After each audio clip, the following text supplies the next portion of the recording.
down the line. So nothing is lost for them. They didn't lose anything. They never had it. They had a shot, and they didn't win it. So you close the book on that one, and you move on to the next one. But there is no rejection unless you come to work drunk, or you're surly, or you don't follow directions, and you get nasty. Then they'll reject you. But that's rare. So for the young guys that are thinking about getting into the business, dispel that idea that there's rejection. Just go in and be the best you can be, and don't worry about it. And I know there was a friend of mine who is now passed away, but he had the best announcer voice I ever heard in my life. His name was Danny Dark. Oh, yeah. And Danny was the voice of it. What? I said, oh, yeah, I've heard of him. Mm-hmm. Okay, Danny was the voice of NBC for 15 years. And in other words, he did the promos. He had a wonderful demo tape that was made by one of the producers, a friend of his. And on his demo tape, one of the spots was, when the world needs a better idea, Ford puts it on wheels. And it just, the resonance of his voice, it was just gorgeous. So anyway, Danny, before he got NBC, he was up for a secondary job at ABC, which probably would have made $250,000 a year. And he thought he had it, and they changed their mind and give it to somebody else. And Danny, he was dejected, but he was also inspired. And he went over to NBC, and he convinced them to hire him to do promos there. And when they heard how good he was, they said, okay, we want to hear your voice on our network, nobody else's. And he said, okay, but it'll cost you. And they said, send your agent over, we'll talk to him. Danny got $1 million a year account for 15 years. Wow. I mean, that's unheard of. And if he'd gotten that ABC job, which was $250,000, he would have missed the NBC job. So, he got rejected, or they changed their mind, or whatever it was, and that left it open for him to go get that $1 million a year job. Pretty good. Oh, yeah. Danny Dark and I were up for the Budweiser account.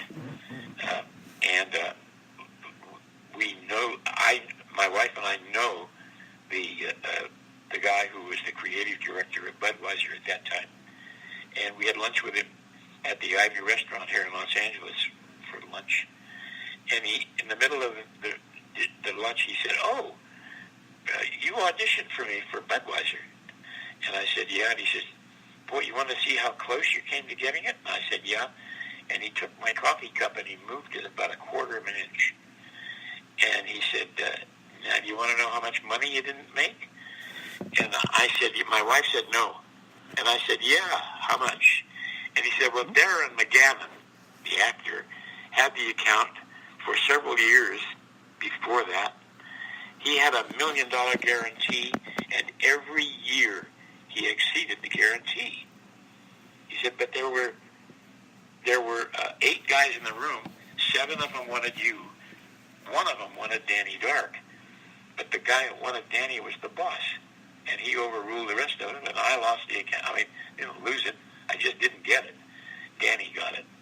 And so in addition to having a $1 million account at NBC, he also had a $1 million Budweiser account. So for a long time.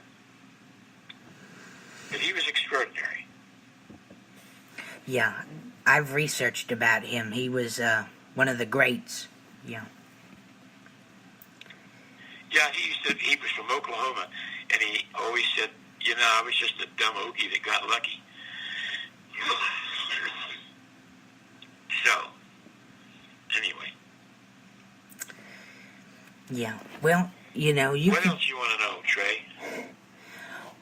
Well, I don't have any more questions. I thank you for letting me interview you, and I'm glad we got it done. And it's been a pleasure talking to you, hearing about your career, and thank you for sharing your advice.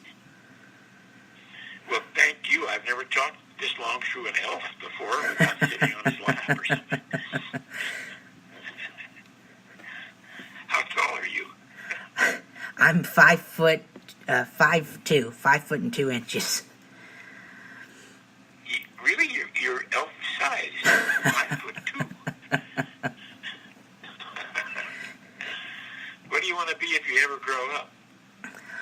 Well, I want to pursue, continue pursuing radio and voice acting and probably television acting. But if that doesn't go through... You can't do it from... Trey, you can't do it from Mississippi. Yeah, I You've got know. to be in New York or L.A. And when you finally get to the point where you're really... How old are you? I'm 18. 18? Mm-hmm. 18? Mm-hmm. You're just a baby. Okay. Well, are you still in school? No, I graduated. From high school? Mm-hmm. Yep. Yeah, you going to go to college? Probably. You need to, but... Mm-hmm. Probably. Mm-hmm.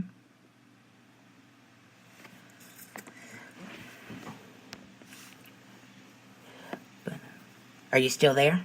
Hello? Yeah. What are you going to major in college if you go? Well, probably, theater classes, but, it's always good to have a backup plan. But, No. No? Run with the hounds nipping at your heels. Have to make it. Don't have a backup plan. My counselor was correct. I have, let's see, I graduated from college in 1958. Mm-hmm. And, okay, so now this is quite a few years since then. I have never worked in all that time, and I've done quite well. As we say, if you love what you do, it isn't work. It's play, and you just enjoy it. And everybody else can eat their heart out. Don't have a backup plan. Just first off, you've got a really interesting voice, and Thank you. it is what it is. But if you were here in L.A. And you went out for auditions for a variety of characters or animation stuff, you'd be a shoo-in for a lot of stuff. You just have to get courage enough to do it. Yeah.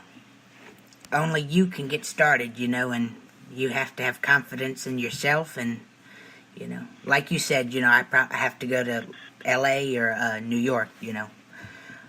While you're still not there, take some acting classes. And there's a difference between stage acting and movie and television acting. For one thing, in the movies and in television, the close-up on your eye, for example, fills the screen. And if you're lying or acting instead of being, in screen acting, we can tell that you're acting. You're lying. You're not really that character. You're just pretending. So what you have to do is figure out how to actually give the essence of who you really are. Well, do you follow me? Mm-hmm. Yeah. There are the really good film actors. You never see them acting. They just are the character. And there's a lot of really good film actors now. It just doesn't work when you pretend to be a particular character. You've got to really sink yourself into it. that in mind, that you're not talking to the back row of a theater. You're talking to a camera that's in your face. And learn that. And do a few plays anyway. Get up on stage and shake and be scared and figure out how you overcome that. And I can't tell you how many times just before the opening curtain I'm in the back doing push-ups so that I can get rid of the butterflies in my stomach. Mm-hmm. But anyway, good luck to you. Thank you very much, Mr. Angel. I appreciate that. You can call me Jack. Okay, well, thank you, Jack. Thank you very much. Okay, Trey. Good luck to you. Thank you. You have a good day. Thank you. You too. Bye-bye. Bye-bye. And that was voice actor Mr. Jack Angel. Thank you very much for listening, and God bless you all.